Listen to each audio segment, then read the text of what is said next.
इस दुनिया में कुछ जगहें होती हैं जिन्हें हिस्ट्री कभी नहीं भुलाती। जगहें जहां नदियां पुरानी राजें सुनाती हैं, जहां पहाड़ खामोशी से हजारों साल के गवाह बनकर खड़े रहते हैं। कश्मीर ऐसी ही एक जगह है।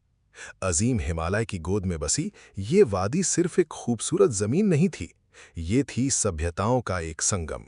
जब मॉडर्न मैप्स भी नहीं बने थे, जब सीमाओं को सिर्फ स्याही से नहीं बल्कि ताकत से तय किया जाता था, तब भी कश्मीर पहले से ही पुराना था। इसके बर्फ से ढके पहाड़ों की चोटियां सूरज की पहली रोशनी में सोना बन जाती थीं। इसके दरिया एक अजीब सुकून के साथ बहते थे और इसके हवाओं में यह जो भी हुआ था उसकी याद बसी थी। ये हिमालय पहाड़ सिर्फ खूबसूरत नहीं थे, ये थे दीवारें, कुदरती दीवारें जो कश्मीर को बाहरी दुनिया से बचाती भी थीं और हर उस मुसाफिर को जो इन्हें पार करता था, ये एहसास दिलाती थीं कि वो किसी मुक़द्दस जगह में दाखिल हो रहा है। इस वादी के दिल से होकर हजारों सालों से दरिया बह रहे हैं और उन दरियाओं के किनारों पर लोगों ने अपनी जिंदगियां बसाईं। सादा सा लाइफ, लकड़ी के घरों में चिमनियों से उठता धुआं और बाहर ठंडी हवा के बावजूद अंदर घर का सुकून। यही था कश्मीर, सिर्फ एक जगह नहीं, एक एहसास। एक ऐसी जगह जहां जिंदगी धीरे चलती थी लेकिन हिस्ट्री तेज। पुराने मुसाफिरों और बादशाहों के लिए कश्मीर एक ऐसी मंजिल थी जो इज्जत मांगती थी। यहां पहुंचने के लिए पहले खुद को साबित करना पड़ता था। कश्मीर को बाकी दुनिया से जोड़ने वाले पहाड़ी रास्ते तंग थे, खतरनाक थे और बेनियाज थे। बर्फ के तूफान उन्हें महीनों तक बंद कर देते थे। फौजें यहां आने से पहले लंबी तैयारी करती थीं और फिर भी लोग आते थे, बार बार और बार बार, क्योंकि उन पहाड़ों के दूसरी तरफ जो था वो हर खतरे के काबिल था। और फिर एक नया चैप्टर शुरू हुआ। ट्रेडर्स और मुसाफिरों के जरिए आइडियाज के पहाड़ी रास्तों पर धीरे धीरे सफर से इस्लाम कश्मीर पहुंचा। सिर्फ तलवार के जरिए नहीं, बल्कि कनेक्शन के जरिए। सूफी दरवेश जिनकी मोहब्बत और अमन की बात इस वादी की रूहानी रूह से गहरी तरह जुड़ती थी, उन्हें कश्मीर में एक तैयार दिल मिला।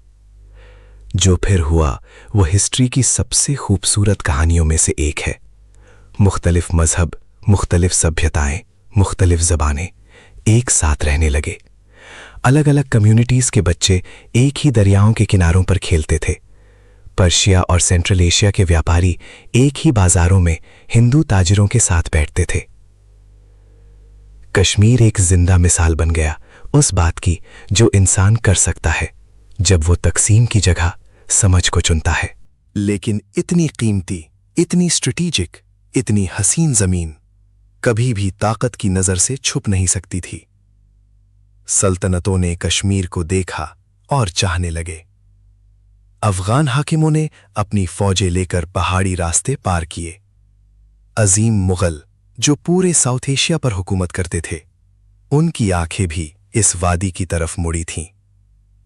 और जब मुगल बादशाह अकबर आखिरकार कश्मीर में दाखिल हुआ, वो वादी के किनारे पर खड़ा रहा और रिवायतों के मुताबिक कुछ देर के लिए लफ्जों से आगे चला गया। और इस कल्चर्स के संगम से निकला कुछ ऐसा जो दुनिया ने पहले कभी नहीं देखा था। पश्मीना शॉल, कश्मीरी हाथों से बुना हुआ, दुनिया की सबसे नाजुक ऊन से। इतना कीमती था कि यूरोप के बादशाह और मलकाएं इसके लिए मोटी कीमतें अदा करती थीं। लकड़ी के कारीगर अखरोट की लकड़ी पर ऐसी बारीक नक्काशी करते जो आंखों को हैरान कर दे।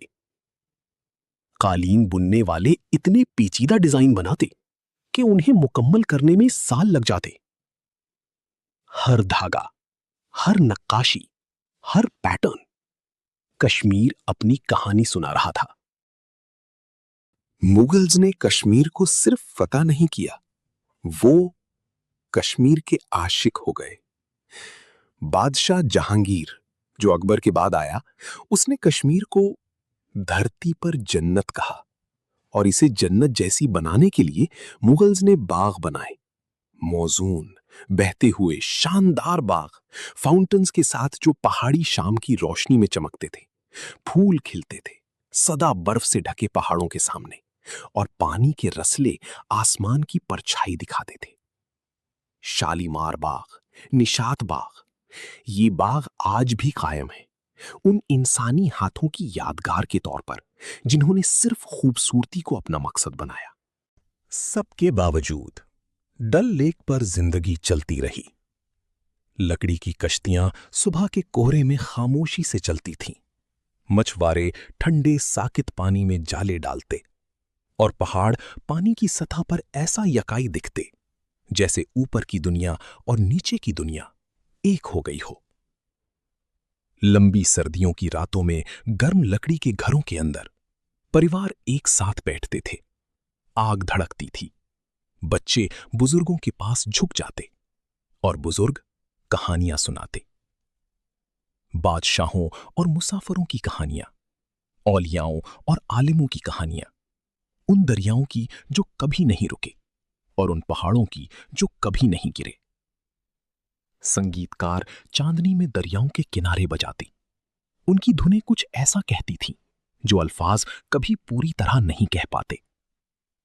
और पुरानी लाइब्रेरीज में आलिमों ने मोमबत्तियों की रोशनी में झुककर लिखना जारी रखा। जो कुछ भी जानते थे वो सब कागज पर उतार दिया ताकि आने वाला वक्त कभी ना भूले। कश्मीर सिर्फ ज्योग्राफी में नहीं जिंदा था, वो जिंदा था याद में, कहानी में, संगीत में, फन में। भिक्षुओं और आलिमों ने एक ही पहाड़ी रास्तों पर सफर किया। मंदिर और मोनेस्ट्री वादी में अमन से एक साथ खड़े रहे। इस्लामिक आर्किटेक्चर कश्मीरी मंजर में इस तरह घुल मिल गई जैसे वो हमेशा से वहां था।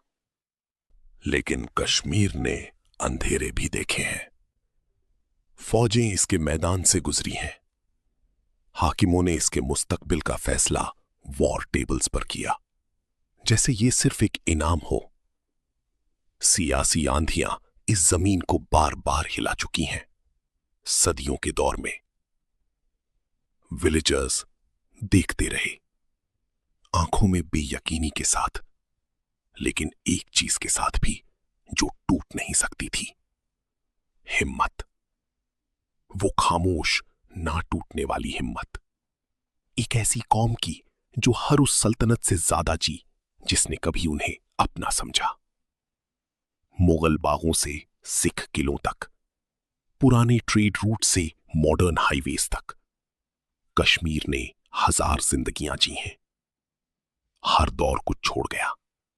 एक बाग, एक मसनवी, एक मस्जिद, एक मंदिर, एक शॉल, एक गीत, एक कहानी।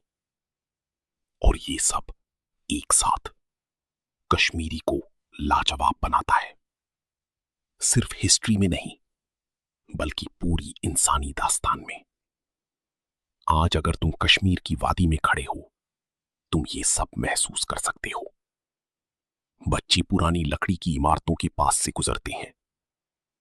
उनकी हंसी उन दरियाओं की आवाज में खुल जाती है जो हजारों सालों से बह रही हैं।